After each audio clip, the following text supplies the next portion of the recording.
This is the Engines of Our Ingenuity, made possible by the Friends of KUHF Houston. Today, walk with me through Galveston's alleys. The University of Houston's College of Engineering presents this series about the machines that make our civilization run and the people whose ingenuity created them. If you live in a house, your back lot probably ends at the fence of the neighbor behind you. City blocks are normally 2 lots wide with nothing in between, but they weren't always. Go into an old enough part of your city and, if it's still intact, you're apt to find an alley running down the center of each block. When I was a kid, regular deliveries were made from the alley. Coal for the coal chute, groceries, ice for our icebox came down the alley on a horse-drawn truck.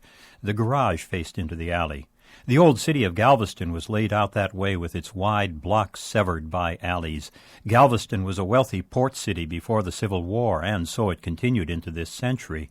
The old mansions are still there. Some are historic sites, some are private homes, some are bed and breakfasts. And in back, the old alleys are still there as well, with the same sort of small buildings that have lined them for a century and a half. Architectural historian Ellen Beasley began taking an interest in those houses years ago, and, as she did, they teased her curiosity and grew into a full-time commitment.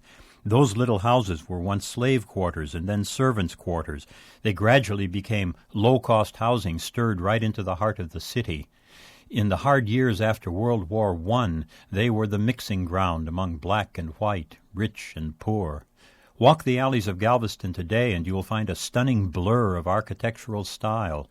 Shotgun houses, slim 2-story buildings that house a garage below and a family above.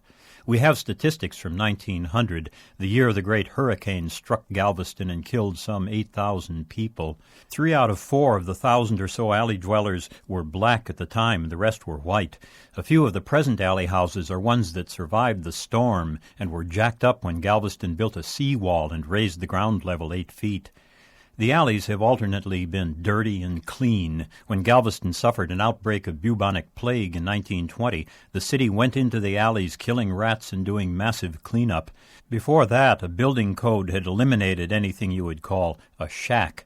These homes may have represented the lowest leg of Galveston society, but the alleys prevented the poor from being ghettoed the way they are in larger cities.